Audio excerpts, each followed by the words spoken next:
Good afternoon. My name is Jim Conlan, and welcome to the latest episode of our Sports Show. As you know, in part 3 of our Sports Show each week, we premiere entertainment events in terms of sporting events happening all over the world from a variety of different sports. And this week, we're focusing on the wrestling entertainment industry. And one of the big events coming up for one of the most prestigious wrestling companies throughout America, throughout its history. Obviously, we're talking about the NWA. And if people are wondering what does the NWA stand for, it stands for the National Wrestling Alliance. NWA 75, imagine NWA 75 is happening. It's taking place on August the 26th and August the 27th in St. Louis. It's also available to stream on Fight TV network here in the UK and Ireland and all across the major terrestrial foreign markets in terms of the Fight TV network. Obviously, NWA has a big, massive wrestling fan base here in Ireland and the UK, and we're delighted to be joined by one of the stars now. He's making a successful transition into management, following on from, dare I say, legendary figures in the past like Bobby the Brain Heenan, Jim Cornette, Dr. Slick, and other type of guys like Mr. Fuji, as well, the one and only Aron Stevens. And if you think that name is familiar and you're looking at this interview and you're thinking, that guy is sort of familiar, I've seen his face so many times in the past, that is because he went under another name for so many years in the WWE called Damien Sandow, a Money in the Bank winner. He was a tag team champion with The Miz as well. And he fought for so many years, and probably one of the most hyped wrestlers, was named in the top 50 wrestlers at one stage all across America. But Aron is fully focused now on NWA. And Aron, before I start, do you miss being in the ring? Do you miss delivering your moves, delivering your finishers, getting that pop from the audiences? You were a wrestler for so many years. Has it been an easy transition for you to be a stable manager, seeing the guys that you manage getting those pops now from the audience, from the crowds? Do you sort of miss it in one sense, or do you feel, yeah, I've had my time? No, it's just like and it's not like I feel like, oh, I've had my time, give it up. I don't tend to look at my career that linear, right? Like I kind of have like this broadened perspective on it in terms of its performance, right? Like I still get a pop when I go out. You know, when I am doing my mic work, they're with me every step of the way, just like if I was in the ring. And you know, again, I became a manager just because it was like weird. It just naturally kind of happened. It's not like I said, oh, I can't wrestle anymore. And no, I mean, I feel great physically. I'm really kind of feel better than I have in a long time. It's just right now it's calling for me to manage. And right, if that's the trajectory my career is going on, well, great. And I would rather manage than take a bunch of bumps and kind of like subject my body to a bunch of things if it's not for like a world title, right? I mean, that's the, at this stage of the game, you know, I don't have to take bumps to contribute to a show. And look, the same can be said for a lot of people. I'm just fortunate enough to be able to have like the mic skills to kind of transition into something else. And I think as a manager, where when my clients, shall we say, get that pop from what they're doing, like my job is to throw gas on the fire as needed, right? And feed the fire as needed. And you know, I've always gone into like, even in the ring where I've been, it's never about me, it's about the fans. And the same thing is true with me as a manager. And you know, the guys in the ring, they're what, you know, it's wrestling, right? The fans want to see that. So my job is to kind of bridge that gap and maximize whatever they're doing.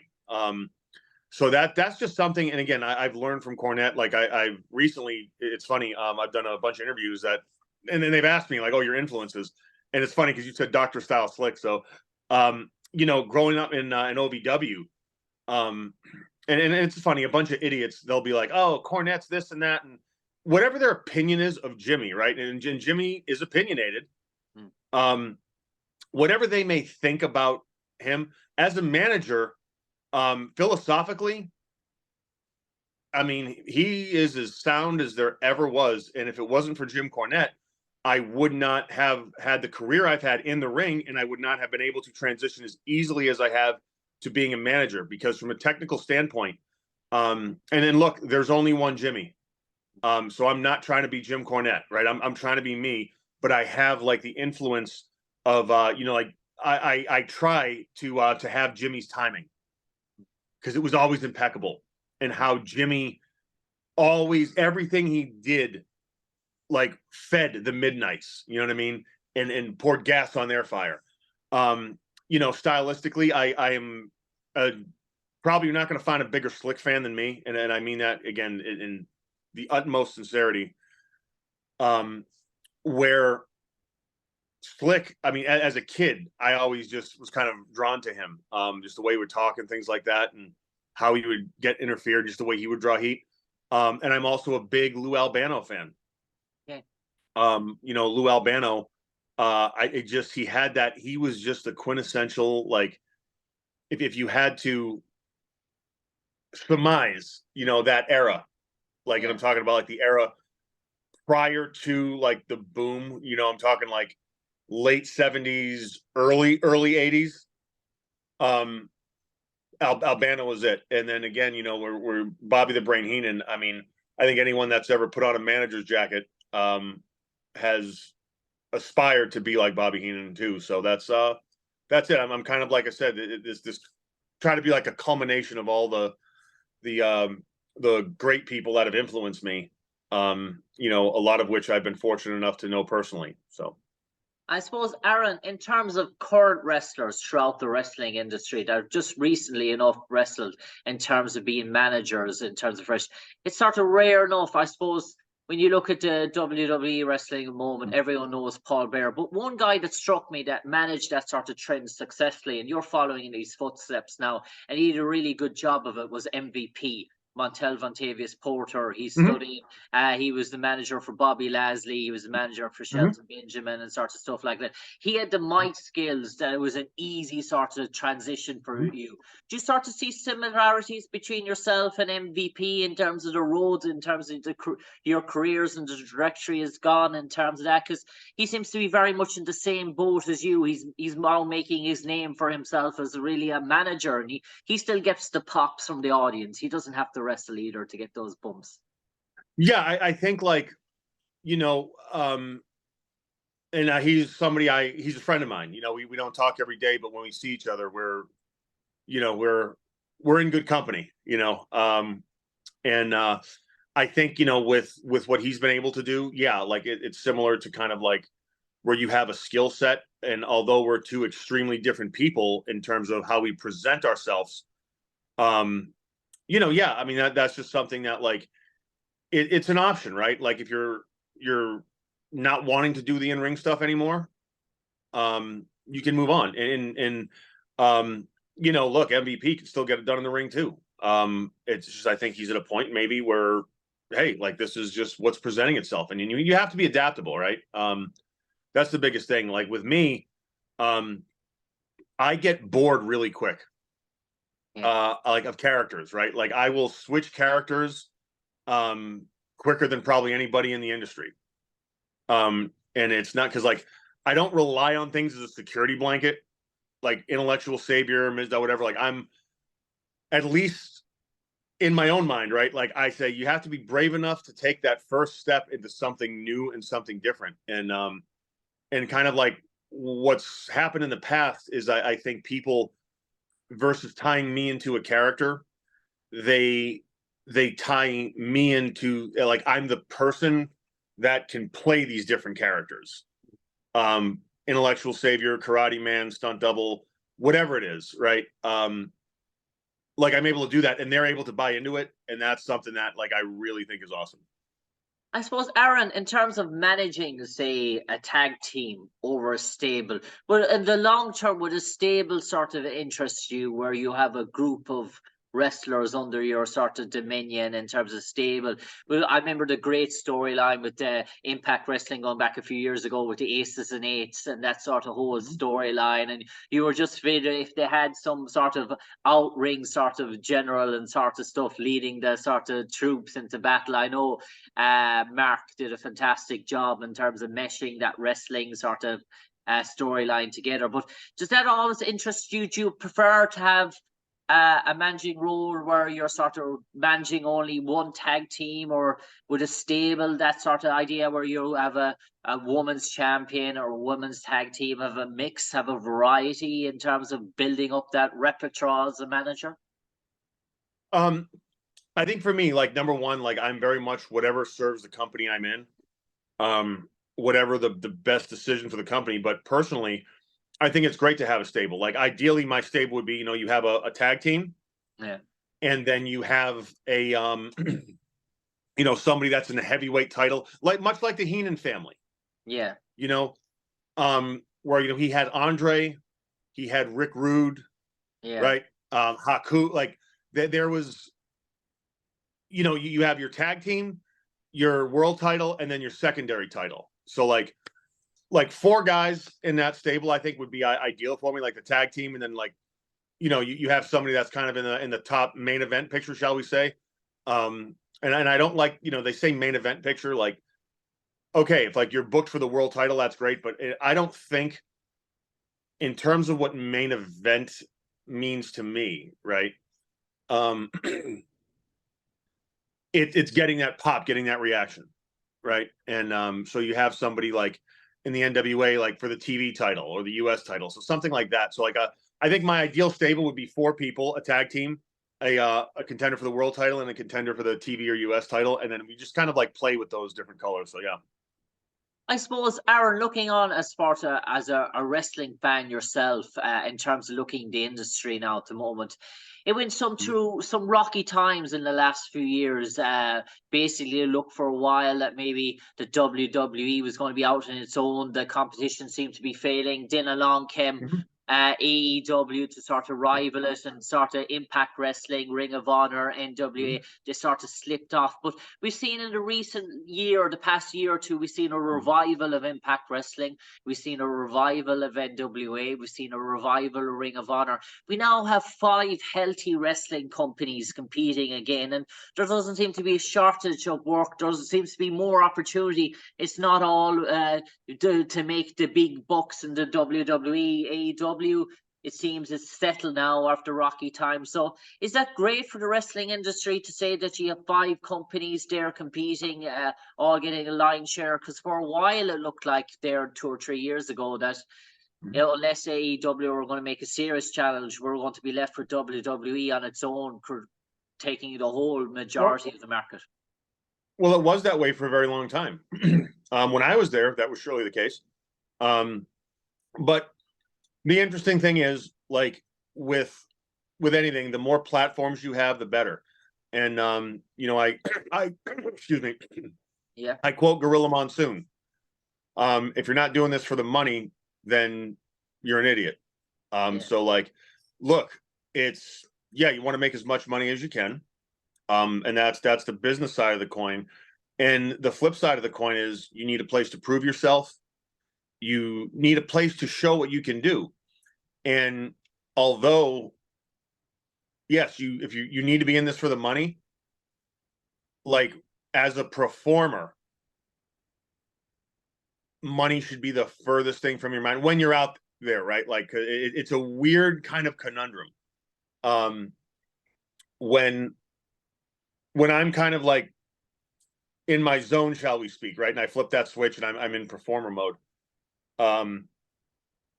I don't care where I'm at. If I'm in Madison Square Garden, wherever, all I care about is giving everything I have. And somebody said this when I was a kid, I remember, at a seminar, and it was like, every time you leave that ring, you should be a little bit blown up, because that way, you gave these people everything you had. And although like I've never really been physically exhausted after a match, you get some bumps and bruises or whatever, but I've never been tired emotionally. And this is just as true managing as it is in terms of in ring. like I am emotionally exhausted when I'm done. Like by the end of the night, because I give every possible ounce of everything I have to the fans. And that may be unhealthy, but who knows? But it's just, in my opinion, it's what the fans deserve. And just another question queried me, and before we get on to NWA, when you see you're a proven wrestler yourself, you had so many years in the WWE, so many experience years, but when you see now, say, proven wrestlers like Eric Young, for example, when you see Austin Aries, and they may be coming from real top quality companies, seasoned vets, Impact Wrestling, they try and make the transition to WWE, and instead of going into the main roster, they're shunted down to WWE next for the best part of a year or two, and with all these sort of rookies. Do you think that's a bit disrespectful in one regard for these sort of seasoned vets to go down with the... No? Reason being, and again, as someone who is very much a product of the WWE system, there's a certain way to do business there. And there's a certain, like, wrestling for a national television audience or an international television audience, it's a very different game. Okay. And you need a different skill set than you necessarily would have anywhere else. So to kind of get acclimated, I think that's a good thing. And a lot of people make the transition quite successfully. But, I've been shocked, even philosophically, like wrestling some of the name talent outside of WWE, like to what they think psychology is. I'm just going like, whoa, okay, yeah, we're not going to do that. Or how about we do it this way? That's my like politicking to try to but again, the WWE way and the way you're trained, it does work. Because that is, in my opinion, that is how you do business. Now, I'm not speaking to WWE creative. Yeah. Because that's hit and miss. I'm speaking about how you present a character, how you just, I guess presenting the character is the best way I can kind of surmise when I say that. So yeah, that's it. It's everything from in your, how you work in the ring, what you wear, what you do on your entrance, what you do in between. It's wrestling isn't about moves, it's about what you do in between. You have to have cool moves, absolutely. Yeah. But it's funny, I saw an article, some idiot was like, Sandow never really did anything athletic. It was lackluster. I was like, well, I was a heel. Okay? As a heel, in my opinion, no, because straight up, like, look, I've done moonsaults. I can still do moonsaults, right? And look at some of my matches. When I had to do the athletic stuff, I did. However, as the heel, my job was to get people to hate me. See, I don't work for the dirt sheets. Although, look, you could make the argument, the business drives it, but like, like that whole star rating crap, right? 5 stars, this, that. When you are a star, you don't need a star rating. Yeah. Aron, in terms of maybe promoting this sort of tag team that you're in, Carnage and Damage, and being the sort of voice this sort of tag team, how are you sort of portraying? Are you thinking that you're portraying them like an Axel or a Smash, going back to the time, the legendary Legion of Doom sort of thing? Is that what you're going through your mind in terms of how I'm going to advertise these guys, how I'm going to promote these sort of guys to be the voice of them? Are you sort of trying to delve into maybe creative tag teams of the past, maybe to see if you can find familiarities in terms of how you can get your tag team that sort of pop? Well, what I think is very important, and again, like, if you study the past, you're always going to draw upon it in some way, shape, or form, right? The key is, and look, people say, they look like Doom. You're trying to be Doom, and all right, we have a similar look to Doom, but if you look at, I'm not Teddy Long. Teddy's another incredible manager. Fantastic, and I would be hard pressed. Just incredible, and I cannot say enough good things about Teddy Long. Terrific but GM at the same time, yes, yes. Yeah. But at the same time, I'm going to do me, and it was no different than the question mark in NWA, where, look, he was the essence of an era. Okay. right? And you couldn't quite put your finger or this or that, but like he was the essence of, you know, that kind of magical time that people associate with NWA, right? Yeah. And that's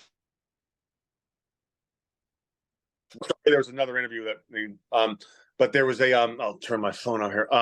You know, there was another example of it, right? And I also think like with BFT, and one of the things I don't work for the dirt sheets. If the dirt sheets want to write something good about me, great. And if they want to write something bad about me, like, hey, I'm still employed, and what I'm doing is working, because I work for the fans. I don't work for some idiot, you know, with a blog, and any idiot can have a blog now. But you have to have room to grow, right? Like, okay, BFT, they're doing amazing, right? And they're evolving. Every time you see BFT, there's a new layer, right? And in some way, shape, or form. So who knows? Are they going to keep the masks the whole run? I don't know. You know, I think we are not married to anything except what is working. And you kind of just have to go with that, right? Where you follow this process. And look, I will be, anyone that's worked with me will tell you, like, if I have this idea and it's a great idea, if the fans aren't buying it, I will be the first one to throw it away and say, nope, not gonna, because I'm not gonna put myself out there like that. You know? So again, you have to work for the fans, not for yourself. And I think we're just kind of on this trajectory right now where, look, we're gaining steam, and every day more and more people are hearing about BFT and what they're about, blunt force trauma and everything. And you know, my managerial style, like, I'm always learning and kind of refining it. And it's just a great thing. It's a great time to be in the NWA, and I'm very, very fortunate. And I'm very thankful to everybody at the NWA for giving me this opportunity, because it's pretty cool. And Aaron, are we saying never say never in terms of a ring sort of lacing up those boots again? Is there a possibility somewhere down the line that something might go up, click in your head to say, yeah, I want one more run, or is that fully a close now, do you think? No, I mean, I'm not, I can't see myself waking up one day and being like, yeah, you know what? I got one more run in me. I got it. No, that's not who I am. However, if duty calls, right? Yeah, I have absolutely no problem lacing them up and getting it, you know, getting back in the mix. You know, it's kind of like whatever is coming up down the road. My job is simply to be as adaptable as possible and to execute it to the absolute best of my ability for the sake of the fans. And finally, Aron Stevens, in terms of as a promo, as a manager here now, this is going to be very easy for you. Tell us what all the Irish audience are going to experience on Fight TV when they tune in on August the 26th and August 27th for the NWA 75, when they see that tag team championship match between La Rebellion with Vampiro in one corner and Blunt Force Trauma with yourself, Aron Stevens, in another corner. What are we in store for? Can you give us the promo for this big fight? Well, yeah. I mean, and again, I'm not going to sit here and cut a wrestling promo. I am going to sit here and tell you exactly what's going to happen. And what's going to happen is going to be a battle unlike any that I think anyone's ever seen. I mean, we hold a victory over La Rebellion at the Crockett Cup. Vampiro has found it necessary to interject himself in our business. When again, right now, I am just a manager. I have a manager's license. I've gone through the legal steps. Vampiro just thinks he can walk in and do that. And look, we are prepared. We are ready. You know, look, I've been in the ring with La Rebellion. In fact, La Rebellion 2 years ago at the Chase pinned me to win the the tag team titles. So I have a bit of revenge. And one of the things about me is I never ever go into battle without a plan and a plan B, C, and D. So the plan is going to be to simply adapt and overcome. And I smell victory for BFT. And you know, Vampiro, he's put out these videos saying I'm afraid of him. I am afraid of no man. I am again, even though I'm a manager, I may have acted like I was afraid of Vampiro, but that was just playing mind games. And again, I spell victory for BFT. And the final question. Aron Stevens, you tasted tag team championship gold with The Miz in your time WWE. Will this be even sweeter now to be a tag team winning championship manager in terms of that? How would that revel? Tag team gold as a competitor with The Miz, or to be a manager of a successful winning tag team? You know, I'm a very selfless person, and that's why I think I went into managing, because there's no more selfless profession in professional wrestling than that of a manager. And me being the humanitarian that I am going to find far more satisfaction out of BFT winning the titles. Okay, on that note, Aron Stevens, thanks for joining us today to preview NWA 75 tag team belts on the line. It's La Rebellion with Vampiro in one corner versus Blunt Force Trauma with our special guest Aron Stevens in the other corner. Aron, thanks for joining us today. We wish you all the best, and no doubt many years of a successful manager to come. And who knows, maybe in future down the line you'll be across in one corner with in WrestleMania facing off against Paul Bearer in the Paul, I hope not. He's not Paul Bearer, I mean Paul Heyman. Paul Heyman in the other corner. Apologies, you have two Pauls mixed up there for a second. Apologies, although Paul Bearer, one of the greatest managers of all time too. And again, like we talk Mount Rushmore, Paul, I mean, just there have been so many greats. So yeah. Okay. Aron, take care. You too.